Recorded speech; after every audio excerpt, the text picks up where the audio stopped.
하나님 여러분을 사랑하십니다. 네, 오늘도 그 하나님의 사랑이 또 은혜와 평강이 여러분의 삶에 가득하기를 주님을 축복합니다.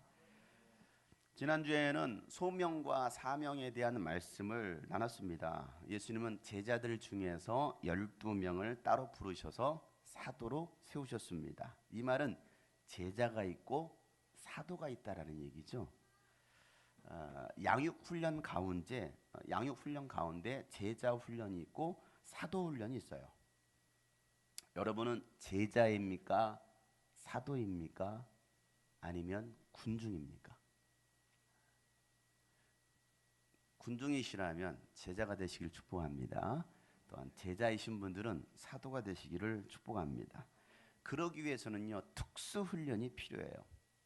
요즘 인기리에 방영되고 있는 가짜 사나이. 이 가짜 사나이는 특수 요원을 만드는 거예요.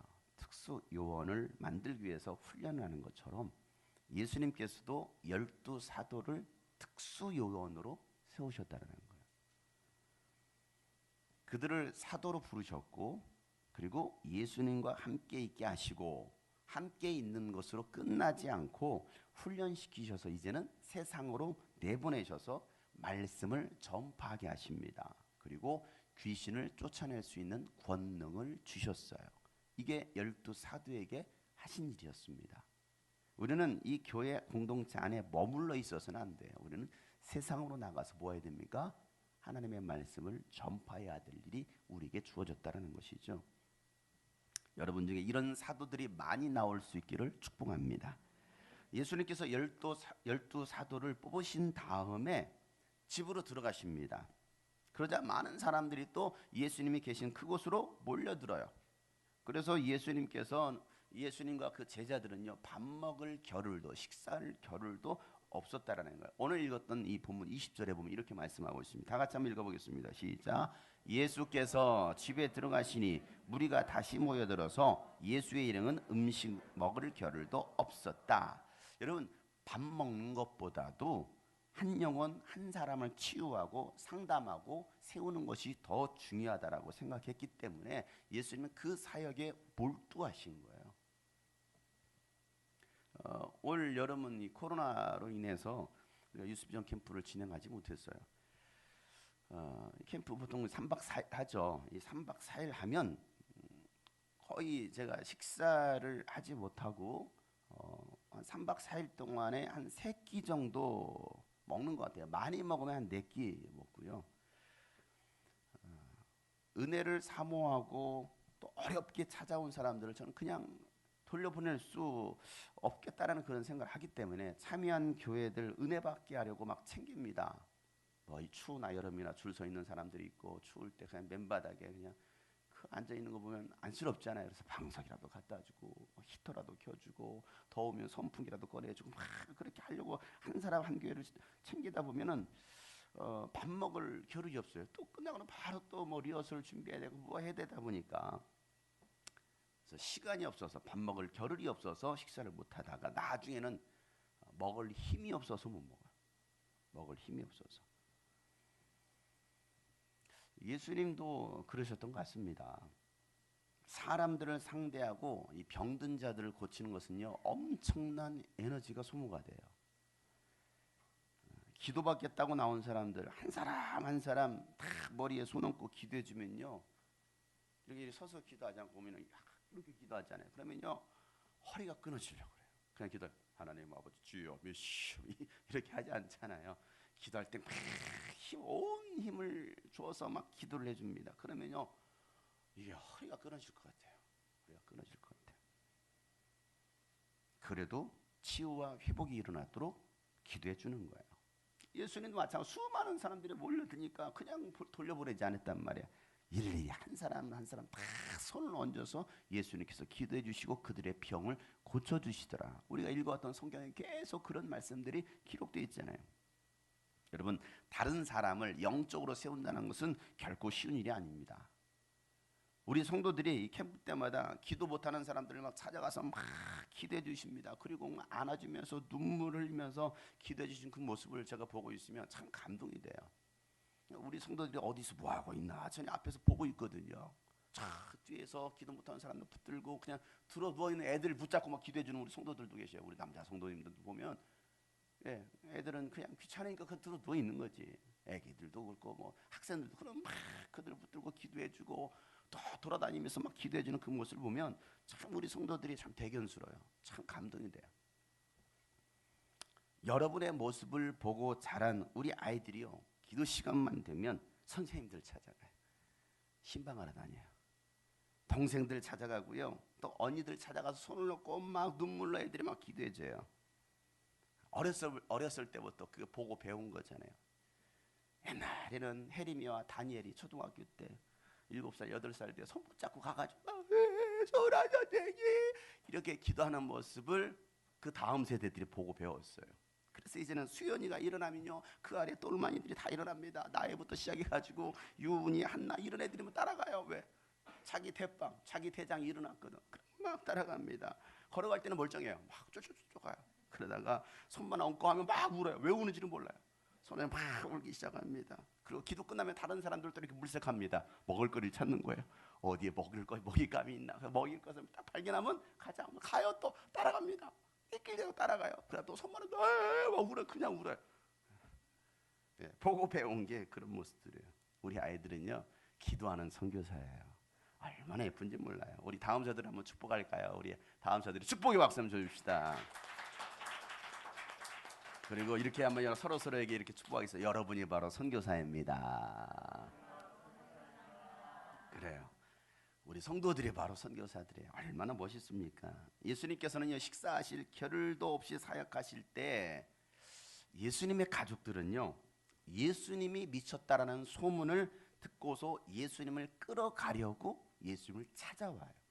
자, 오늘 21절 말씀이에요. 한번 읽어보겠어요. 시작. 예수의 가족들이 예수가 미쳤다는 소문을 듣고서 그를 붙잡으러 나섰다. 자, 여기서 예수님의 가족은 누구일까요? 네? 엄마. 여기서 예수님의 가족은 누구일까요? 엄마 하나 나왔으면 또 남동생, 또 남동생. 자, 여기에서 등장하는 예수님의 가족은 어머니 마리아 그리고 동생들입니다. 아버지는 성경에서 기록하고 있지 않아요. 예수님 태어나기 전에만 요셉이 등장하고 그 후로는 아버지는 등장하지 않아요. 그래서 아버지가 일찍 돌아가셨을 것이다 라고 많은 학자들이 이야기를 합니다. 물론 아버지의 일을 도와서 공생의 사역 가시기 전에는 목수의 일을 하셨잖아요. 그가 요셉의 아들 목수였던 예수가 아니냐라고 얘기하고 있잖아요. 그런데 그 후로는 아버지는 등장하지 않아요.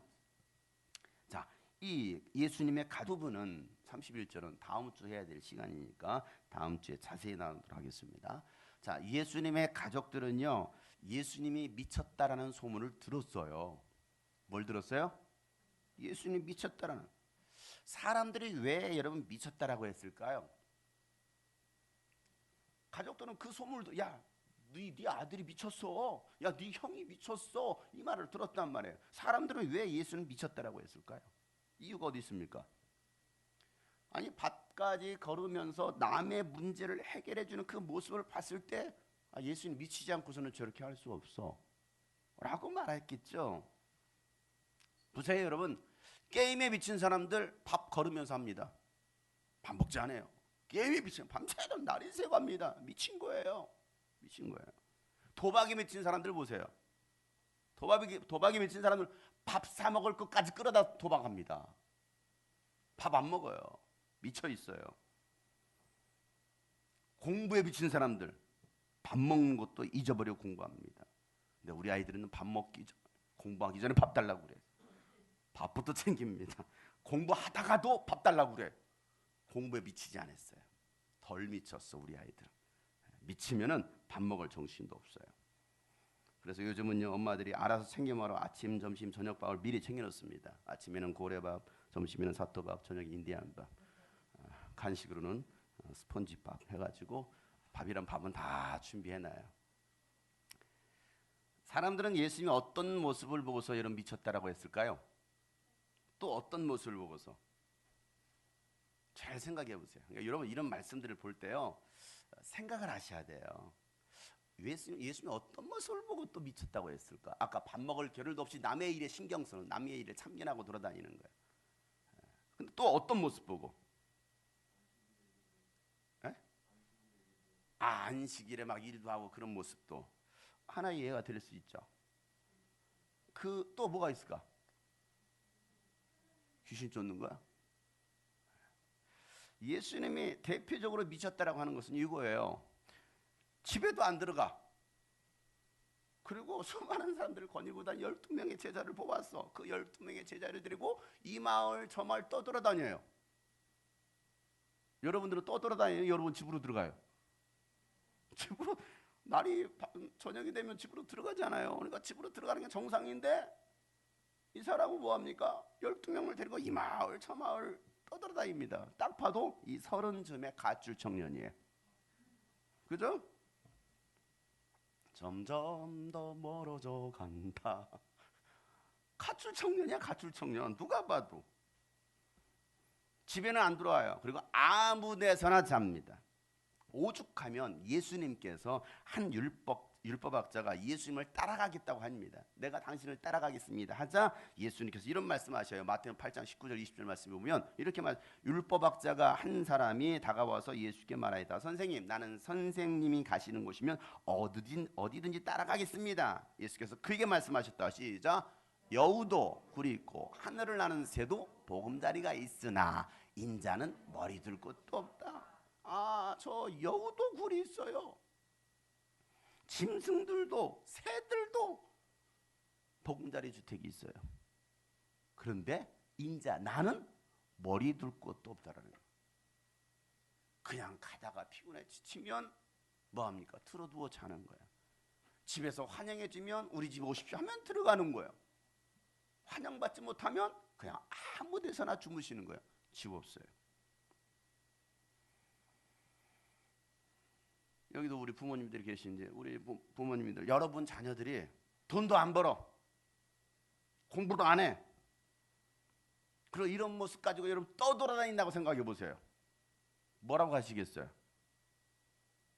그래 고생 많다야. 그렇게 말씀하시겠어요? 그래 언젠가 네가 뭐 깨닫겠지 뭐. 네 인생이니까 네가 알아서 해라. 그렇게 말하겠어요?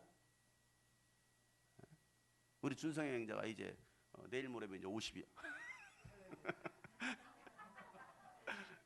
결혼도 안 하고 돈도 안 벌고 머리가 좀 많이 얌전해졌어. 준영이보다 조금 더 커진 듯한. 그런데 돈도 안 벌어, 결혼도 안 해, 미래도 준비 안 해. 그리고 이 동네 청도에 기웃거리면 쫓아다녀. 길거리 아무 데나 들어와서 자. 그리고 밑에 똘만이라고 이렇게 몇 명 데리고 다녀. 기타 들고 다니고 드럼 들고 다니고 이렇게 몇 명 데리고 거닐고 다녀. 그 부모가 봤을 때는 뭐라고 말하겠어요? 그래 준성아 언젠가 철들겠지. 그렇게 말하겠어요? 뭐라고 말하겠습니까? 너 미쳤냐? 이렇게 말하지 않겠어요? 너 미친 거 아니야? 사람들은 그렇게 보는 거예요. 예수님 여기서 끝나지 않습니다. 자신이 하나님의 아들이래요. 내가 하나님의 아들이야. 하늘로부터 내려왔대요. 나는 이 땅에 속한 사람이 아니라는 거예요. 여러분 이 정도 되면 빨리 정신과 병원에 입원시켜야 되잖아요. 이 정도 됐으면. 그래서 어머니와 동생들이 예수님을 잡으러 온 거예요. 이들은 놔둬서는 안 되겠다. 빨리 격리시켜야겠다 라고 생각하는 것이죠. 어느 날 우리 한결이가 집에 들어오자마자 여러 사람들을 데리고 오는 거야. 민결이 몇 명을 자기 쓰라리에 거닐고 다니면서 갑자기 이 동네 저 동네 막 돌아다니는 거예요. 뭔 짓을 하는지 모르지만 뭔가를 하고 돌아다니는 거야. 그리고 하는 말이 나는 하늘에서 왔다. 나는 하나님의 아들이다. 이런 말을 하고 돌아다니는 거예요. 이제 12살 먹은 아들이 생각해 보세요. 그리고 또 그 말을 듣는 많은 사람들이 막 쫓아다니는 거예요. 우리 문식이 형제도 쫓아다니고 예 하면서 쫓아다니는 그 모습을 보고 있는 한결님 한결님 하면서 막 따라다니는, 한결님은 나의 주이십니다. 와서 또 찾아낸 거예요. 자, 엄마가 이 소문을 들었어요. 그리고 한결이를 찾아왔습니다. 너 여기서 뭐해? 그렇게 말하지 않겠어요? 너 여기서 뭐해? 그랬더니 한결이가 여자요, 나와 무슨 상관이 있나이까.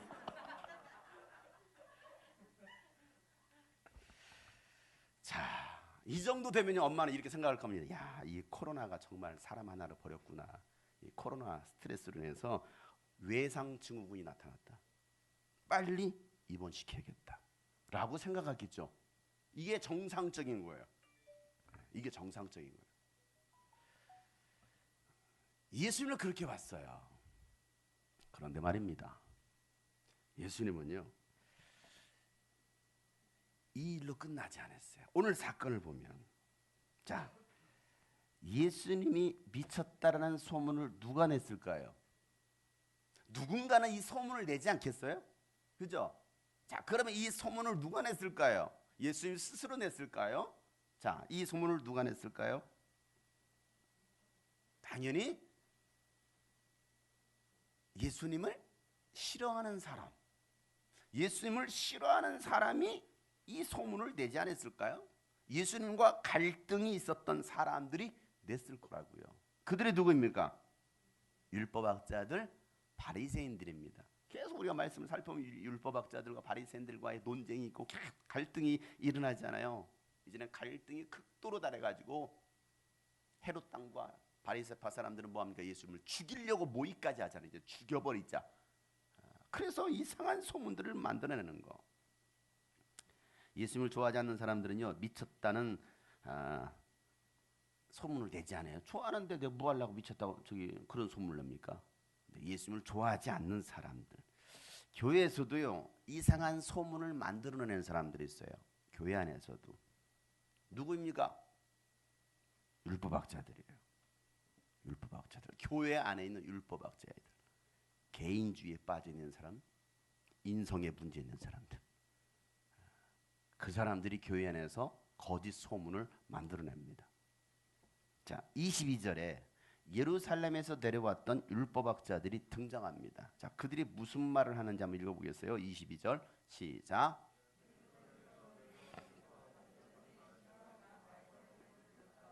또 그가 귀신의 두목의 힘을 빌어서 귀신을 쫓아낸다고 하였다. 자, 율법학자들이 어디에서 왔어요? 예루살렘에서 왔습니다. 자, 예루살렘은 어떤 곳일까요? 어떤 곳? 예루살렘 하면 떠오르는 게 어떤 곳? 뭐예요? 하나님의 성전이 있었잖아요. 그 당시에는 하나님의 성전 얼마나 중요합니까?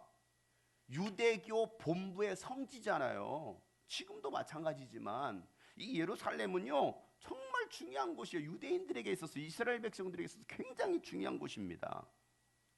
자, 그런데 율법학자들은 어떤 사람들이에요?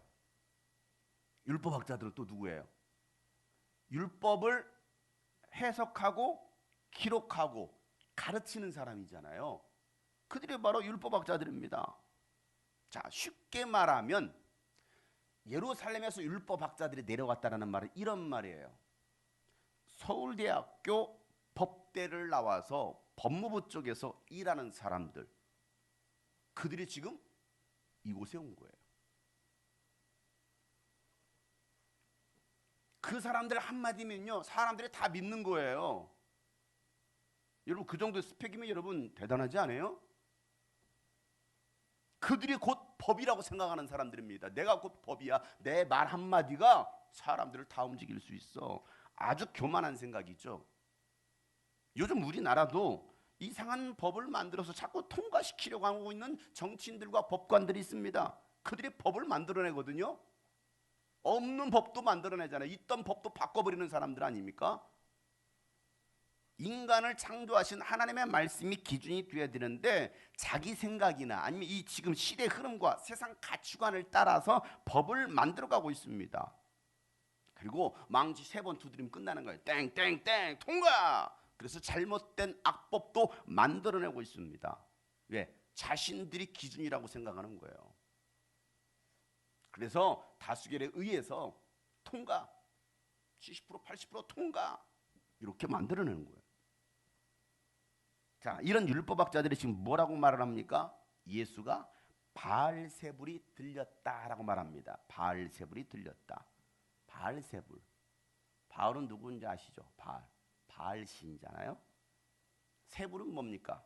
세불은 임금, 왕이라는 뜻입니다. 그러니까 바알 신의 왕, 바알의 왕 누구예요?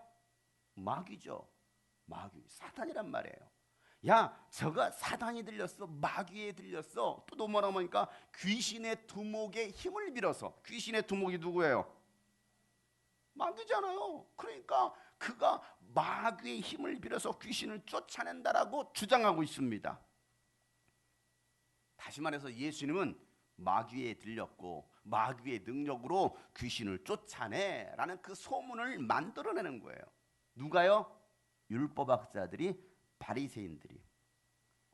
자, 마태복음에서는요 이 장면을 이렇게 기록하고 있어요. 오늘 읽었던 마가복음 말고 마태복음에는 마태복음 12장 22절 23절 말씀 다 같이 한번 시작. 그때에 사람들이 귀신 들려서 눈이 멀고 말을 못하는 사람 하나를 예수께 데리고 왔다. 예수께서 그를 고쳐주시니 그가 말을 하고 보게 되었다. 그래서 무리가 모두 놀라서 말하였다. 이 사람이 다윗의 자손이 아닌가? 요 장면이 지금 요거 연결되는 거예요.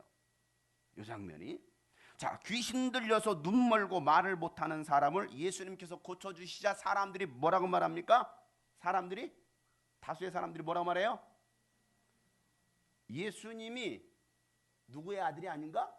다윗의 자손이 아닌가? 라고 말을 하는 거예요. 아닌가가 아니에요. 이 말은 무슨 말입니까? 예수님을 다윗의 자손으로 부르고 있는 거예요. 다윗의 자손으로 믿는 거예요. 물론 예수님은요 이 다윗의 족보를 타고 예수님의 다윗의 자손으로 오셨어요. 여기서 말하고는 단순히 어떤 혈통적인 인간의 육신을 따라온 다윗의 자손을 말하고 있는 게 아니라 다윗의 자손으로 오실 메시아, 하나님의 아들이라고 그들은 지금 인정하고 있는 거예요. 그들은 그렇게 믿었잖아요. 자, 이걸도 똑같은 누가복음에서는요 똑같은 장면을 이렇게 기록하고 있어요. 한번 보세요. 오늘 본문을 접어두시고 우리 성경 찾는, 요즘 이제 성경 찾는 연습을 좀 하겠어요. 자, 누가복음을 보세요. 누가복음 11장, 오늘 본문을 이렇게 딱 접어두시고 누가복음 11장 주보가 좀 꽂아놓으면 딱 괜찮죠. 자, 누가복음 11장 14절. 자, 똑같은 장면입니다. 지금 마태복음도 이렇게 말했고 이제 누가복음에서 뭐라고 말하고 있는지 누가복음 11장 14절 말씀이에요. 14절 다 같이 시작. 예수께서 귀신을 하나 내쫓으셨는데 그것은 벙어리 귀신이었다. 그 귀신이 나가니 말을 못하는 사람이 말을 하게 되었다. 그래서 무리가 놀랐다. 이렇게 말하고 있어요. 자, 똑같은 장면이 조금씩 다르게 지금 표현되고 있습니다. 이건 누가가 본 신서예요. 누가가 본 관점이고 마태가 본 관점, 마가가 본 관점이에요. 다 달라요. 조금씩 다릅니다. 자, 여기서는 뭐라고 정의하고 있습니까? 그 장면을 보자. 그래서 무리가 어떻게 됐어요? 놀랬다라는 거예요. 무리가 왜 놀랍니까?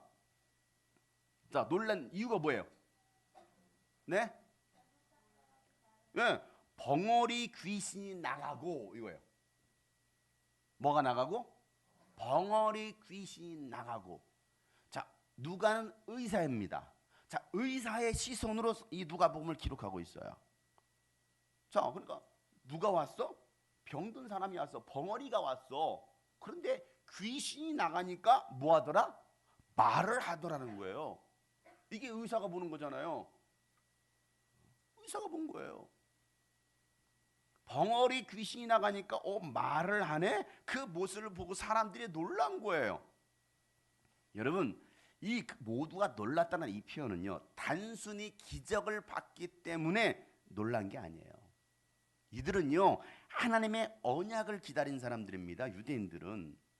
자, 이사야 선지자를 통해서 예언하셨던 메시아가 오면 그가 뭐합니까? 오셔서 사람들을 구원하시고 눈먼 사람들의 눈을 뜨게 하고 귀먹은 사람의 귀를 열게 하실 것이라는 그 말씀을 믿고 있었어요. 그런데 자신들의 그 눈앞에서 그 말씀이 이루어지는 거예요. 성취된 거예요. 그러니까 놀란 거죠. 이사야 선지자는 어느 때 사람입니까? 예수님 오시기 전 700년 전 사람이에요. 700년 전에 이사야서에서 예언했잖아요. 이사야서는 성경을 통해 예언했습니다. 자, 그 말씀 보겠어요. 이사야 35장 구약성경. 한 반절 정도, 구약성경 반절 정도 여러분 이사야예요. 자, 이사야 35장. 이사야 35장 5절부터 6절. 자, 700년 전에 이 말씀을 예언했고 이스라엘 백성들이 이 말씀을 믿고 기다렸던 거예요. 이 말씀이 언제 성취되나 하고 언제 그 메시아가 오는가. 자, 35장 5절부터 6절입니다. 다 같이 한번 시작. 그때 눈먼 사람이 눈이 밝아지고 귀먹은 사람의 귀가 열릴 것이다. 그때 자리를 들는 사람이 사슴처럼 뛰고 말을 못하던 혀가 노래를 부를 것이다. 광야에서 물이 솟겠고 사막에 시냇물이 흐를 것이다. 아멘. 이 말씀을 그들은 기다리고 있는 거예요. 이 말씀을 성취할 메시아가 올 거야. 그가 오셔서 우리를 구원할 거야 라고 그들은 기다리고 있는 거예요. 기다리고 있어요. 이 말씀을 믿고 있으니까. 여전히 여러분 유대인들은요, 이스라엘 백성들, 이스라엘 사람들은요, 이 구약의 말씀에 매여 있잖아요. 여전히 그들은 지금 메시아를 기다리고 있어요. 이미 이 메시아가 오셨는데도 예수를 메시아로 인정하지 않잖아요. 그러니까 그들은 여전히 이 이사야 말씀에 매여 있어요. 이들은 지금도 메시아가 오셔서 구원하실 거예요. 이미 오셔서 이 일들을 행하셨는데. 그래서 일반 백성들이 볼 때는 그 이사야 선지자의 예언이 성취된 거예요. 그러니까 예수님이 누구라는 거예요? 메시아라는 거죠. 하나님의 아들이라는 거예요. 그들은 그렇게 믿고서 놀라고 막 선포하는 거예요. 저가 다윗의 후손 하나님의 아들이 아니냐라고 말을 했는데 일반 백성은, 근데 성경을 연구하고 하나님을 믿는다라고 하는 율법학자들은 자, 예수님에 대해서 뭐라고 말하고 있어요? 마귀가 들려서 뭐하고 있어? 귀신을 쫓아내는 거야. 그런 말도 안 되는 황당한 궤변을 늘어놓고 있는 거예요. 자신들이 얼마나 믿음 없는 사람이고 무지하고 무식한지를 딱 보여주는 장면이 바로 이 장면이에요. 스스로 똑똑한 척은 다 하고 의로운 척은 다 하면서 결국 누구를 모르고 있는 거예요? 메시아 하나님을 모르고 있는 거예요. 성경을 모르는 거예요. 자, 예수님은 그런 율법학자들을 불러놓습니다. 불러와요. 이리 와라. 이리 와봐라. 그리고 비유로 말씀하십니다. 비유로. 뭐로 말씀하셔요? 비유법 아시죠? 왜 비유로 말씀하셨을까요? 왜 비유로 말씀하셨어요? 알아들을 사람만 듣고 구원받아라 해요. 모두에게 공개하지 않아요. 비유는요, 모두에게 공개하지 않아요. 알아들을 사람만 듣고 깨닫고 구원받아라. 자, 시편 78편 2절에 보면요, 내가 입을 열어서 비유로 말하며 숨겨진 옛 비밀을 밝혀주겠다 이렇게 말합니다. 비유를 통해서 밝혀주는 거예요. 자, 누가복음 8장 10절에도 예수님께서 말씀하시죠. 다 같이 시작. 너희에게는 하나님의 나라의 비밀을 아는 것을 허락해 주셨다. 이건 제자들이에요. 제자들에게는. 그래서 제자는 따로 비유로 말씀하신 다음에 그들이 못 알아들으니까 뭔 말인지 못 알아요. 도대체 그 비유가 무슨 뜻이에요? 그러니까 예수님이 야, 그 씨 뿌리는 비유는 말이야 하면서 제자들에게 풀어줍니다. 너희들에게는 하나님의 그 나라의 비밀을 아는 것을 허락해 주셨다. 그러나 다른 사람들에게는 비유로 말하였으니 그것은 시작 그들이 들어도 깨닫지 못하게 하려는 것이다. 그거예요. 왜? 교만하니까. 교만하니까. 예수님은요, 그들의 궤변에 대한 답변으로 이렇게 비유하십니다. 오늘 본문 이제 돌아가세요. 본문으로 마가복음 3장 23절 26절 예수님의 비유로 이렇게 말씀하시는 여러분 읽으시는 거 여러분들 깨달으셨으면 좋겠어요. 이 말씀 무슨 말인지 다 같이 시작. 그래서 예수께서 그들을 불러놓고 비유로 그들에게 말씀하셨다. 사탄이 어떻게 사탄을 쫓아낼 수 있느냐? 한 나라가 갈라져서 서로 싸우면 그 나라는 버틸 수 없다. 또 한 가정이 갈라져서 싸우면 그 가정은 버티지 못할 것이다. 사탄이 스스로에게 반란을 일으켜서 갈라지면 버틸 수 없고 끝장이 난다라고 말합니다. 이게 비유예요. 야, 생각해봐. 한 나라가 갈라져서 싸우면 그 가정이 그 나라가 세워지겠냐? 야, 한 가정이 막 갈라져 싸우는 거야. 막 싸워. 남편과 아내가 자식과 부모가 막 싸웁니다. 갈라집니다. 그럼 그 가정이 세워지겠습니까? 다 버틸 수 없다라는 거예요. 다 무너진다라는 거예요. 지금 우리나라가 지금 그런 나라 아닙니까? 두 진영으로 나누어 서로 갈라져 싸우고 있잖아요. 내가 옳다, 너는 틀렸다. 서로 싸우고 있습니다. 그러면 망하는 거예요. 그러면 망해요. 나라든 가정이든 교회도 마찬가지죠. 망하는 거예요. 무너지는 거예요. 하나가 돼야 됩니다. 교회가 하나가 돼야 되고 민족이 하나가 돼야 되고 이러면 가정이 하나가 돼야 됩니다. 나누게 하는 건 누구 역사요? 마귀 역사예요. 마귀 역사. 이처럼 갈라져서 싸우면 무너지는데 어떻게 마귀가 자기 나라를 세우겠다고 하면서 마귀의 세력들인 그 귀신을 쫓아내겠느냐 생각해봐라. 야, 스스로 반란을 일으켜서 갈라지면 버틸 수 없고 그리고 끝장나는 거야 라고 예수님께서 비유로 말씀하시는 거예요. 그러니까 이 말씀도 깨닫지 못하는 사람들이 이렇게 말씀하시는데 내가 뭔 소리 하는지 너희들 알아? 못 알아듣는 사람들이 있는 거예요. 그리고 나서 중요한 한 가지 말씀을 하십니다. 이걸로 비유가 끝나잖아요. 자, 37절 말씀 다 같이 시작. 먼저 힘센 사람을 묶어놓지 않고서는 아무도 그 사람의 집에 들어가서 세간을 털어갈 수 없다. 묶어놓은 뒤에야 그 집을 털어갈 것이다. 자, 갑자기 또 생뚱맞은 말씀을 하셔요. 이건 또 무슨 말씀이에요? 강한 자가 와서 먼저 힘센 사람을 묶어놔야 그 집에 들어가서 세간을 털 수 있는 거야. 도대체 이건 또 뭔 말이에요?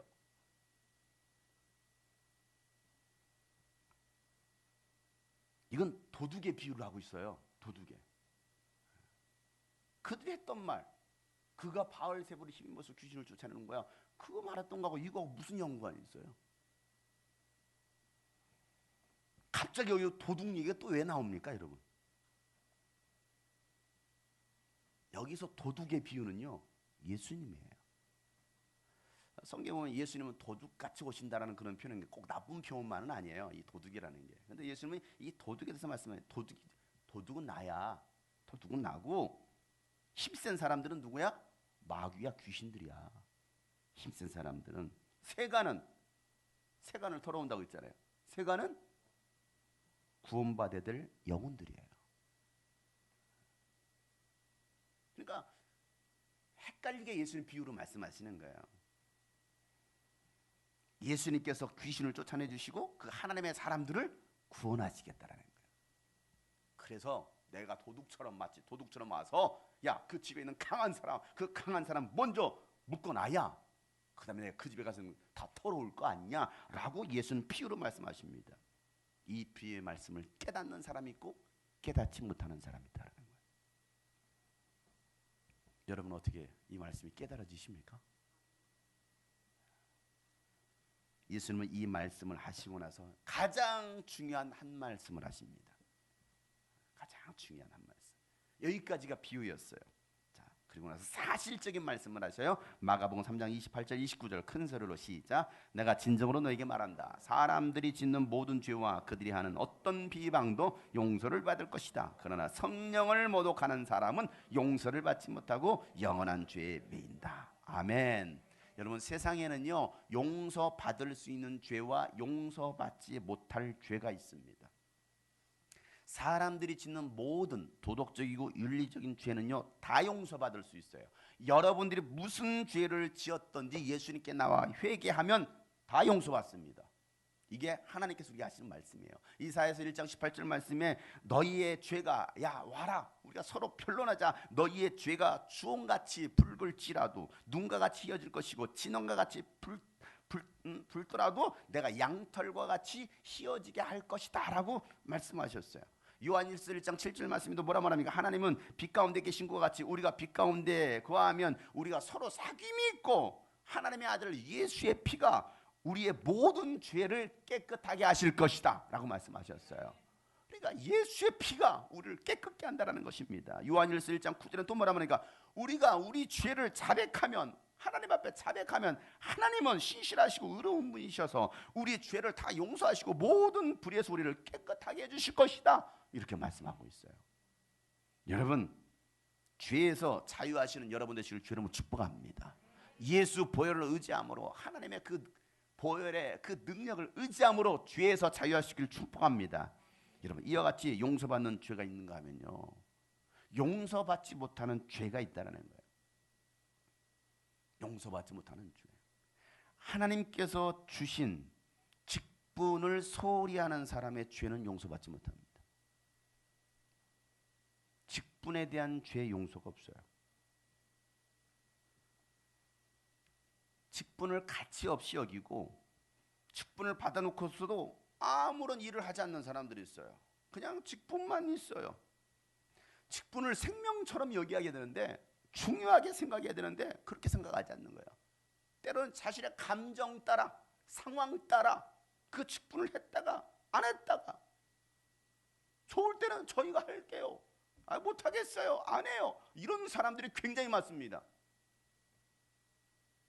거기에 목숨 걸지 않아요. 직분에 목숨 걸지 않아요. 생명처럼 여기지 않습니다. 그냥 이건 내가 해도 되고 안 해도 된다라고 생각하는 거예요. 하고 싶을 때는 하고 시간이 되면 한다고 하고 바빠서요. 이게 직분을 소홀히 여기는 거예요. 여러분 얼마나 직분을 여러분 목숨처럼 여기십니까? 그 직분을 감당하기 위해서 완수하기 위해서 여러분 얼마나 생명을 것입니까? 나에게 주어진 직분, 올 한 해 나에게 맡겨진 직분, 나는 이걸 끝까지 목숨 걸고 책임지리라. 이게 있어야 되거든요. 오늘날 이런 마음들이 별로 없어요. 예수님은요, 아버지께서 주신 그 직분을 감당하기 위해서 십자가에서 죽으셨어요. 이게 하나님 아버지께서 예수님에게 주신 직분이었어요. 그 직분, 예수님은 충분히 그냥 아이 안 해, 못하겠네, 여기서 그만, 아유 나도 자괴감이 든다, 이럴 수도 있잖아요, 충분히. 그런데 예수님은 그러지 않아요. 끝까지 십자가 지기까지 그 직분을 완수하십니다. 그렇기 때문에 주께서 주신 그 직분은요, 죽도록 충성해야 되는 거예요. 그들에게 자라에또다 착하고 충성된 종아라는 칭찬과 함께 면류관을 상으로 갚아주시는 거예요. 여러분에게 맡겨주신 직분, 죽기까지 충성을 다하는 여러분 되시길 주의 이름으로 축복합니다. 내게 주신 이 직분, 난 절대 소홀히 할 수, 어떤 일이 있어 난 책임감을 가지고서 이 일을 할 거야. 이게 정말 직분자예요. 뭐가 직분이냐? 용서받지 못하는 죄 또 하나는요, 오늘 이 본문에 성령을 모독하고 회방하는 죄입니다. 용서받지 못하는 죄가 두 가지가 있어요. 첫 번째 뭐예요? 직분. 두 번째는 성령 회방. 이 죄는 용서받을 수 없어요. 여러분 예수님을 비방하고 욕을 해도요, 예수님만 비방, 예수님만 욕할 수 있어요. 교회 막 욕할 수 있습니다. 근데 용서받을 수 있어요. 그런데 그 예수님을 비방하는 죄는 용서받을 수 있어요. 그런데 성령을 모독하는 죄는 용서받을 수 없대요. 그 차이가 어디 있어요? 왜 그래요? 왜 예수님은 욕해도 용서받고 성령님은 욕하면 용서를 못 받습니까? 사역이 달라요. 예수님은요, 이 땅에 비방받으시고 무시당하시고 모욕받으시고 죽으시기 위해서 오셨어요. 욕먹기 위해서 오셨다고요, 예수님은. 그러니까 나 욕해도 돼, 비방해도 괜찮아. 그렇게 죽으셔야 예수님 우리를 구원하실 수 있으니까. 그런데 성령님은요, 무시당하려고 오신 분이 아니에요. 무시하시는 곳에는 절대 성령이 임하시지 않습니다. 성령님은요, 환영받으시기 위해서 오셨어요. 환영받는 곳에 임하십니다. 성령님은 거룩하신 분이십니다. 성령님은 진리의 영이십니다. 그렇기 때문에 성령을 회방하거나 모독해서도 안 되고 성령을 근심케 슬프게 해서도 안 된다는 거예요. 성령님은 절대 그런 분이 아니라는 거예요. 우리는 얼마나 성령을 무시합니까?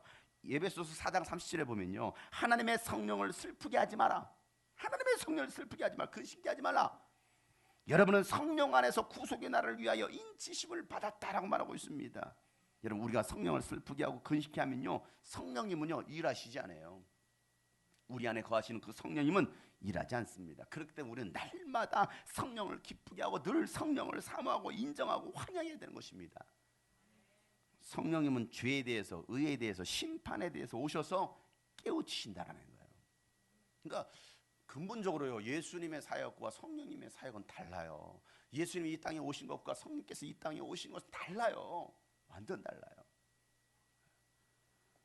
요한복음 16장 8절부터 11절에 보면 예수님께서 요한복음 14장, 15장, 16장 그 성령에 관한 말씀으로만 세 장에 걸쳐서 아주 자세하게 이 얘기하고 있는데요, 성령께서 오시면 이렇게 말하고 있습니다. 그가 오시면 죄와 의와 심판에 대하여 세상의 잘못을 깨우칠 것이다. 이게 잘못됐다라는 거예요. 이거 잘못된 거야 하고서 성령께서 오셔서 깨우치신대요.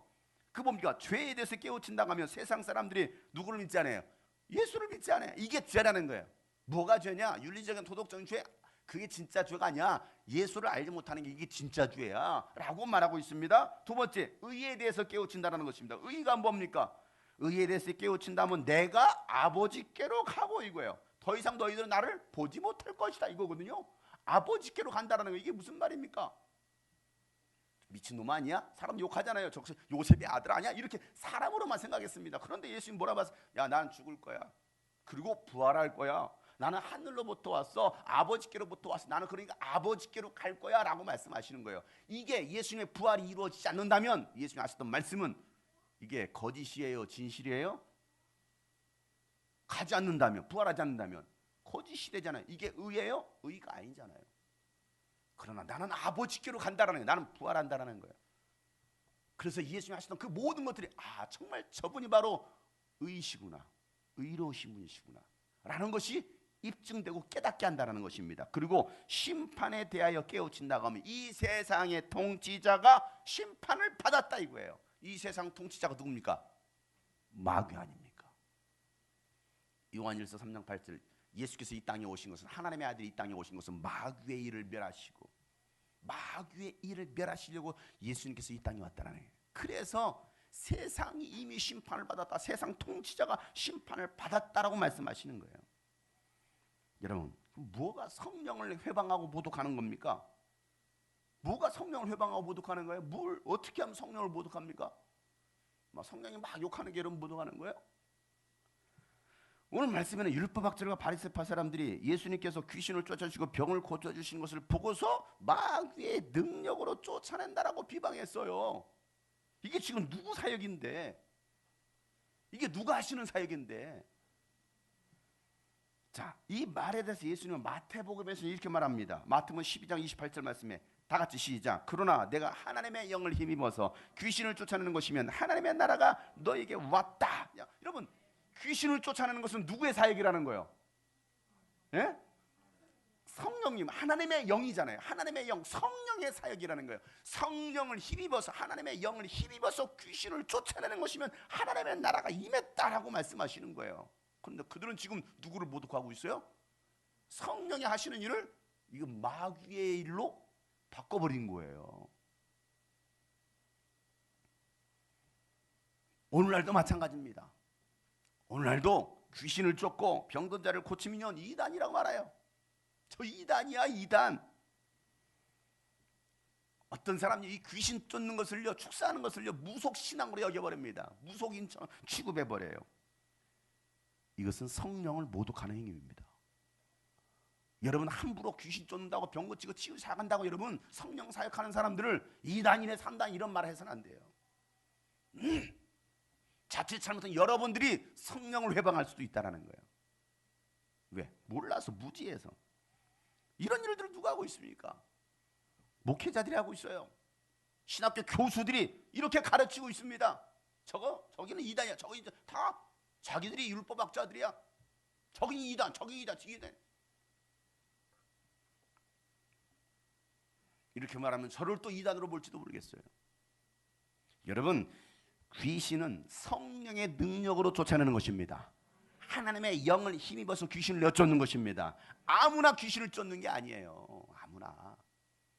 사도행 19장 여러분, 그 제사장의 아들 스게와의 그 제사장의 아들들이 귀신을, 바울이 막 예수 이름 귀신 쫓은가, 우리가 바울이 명하는 예수 이름을 빈자해서 귀신을 쫓다가 뭐합니까? 귀신한테 그냥 귓방망이 왔고 옷은 홀라당 벗기고 그냥 축사발에 두들 맞고 쫓겨났잖아요. 야, 나는 예수도 알고 바울도 아는데 네가 뭔데 우리를 쫓아? 귀신도 아는 거예요. 아무나 귀신을 쫓는 게 아니에요, 여러분.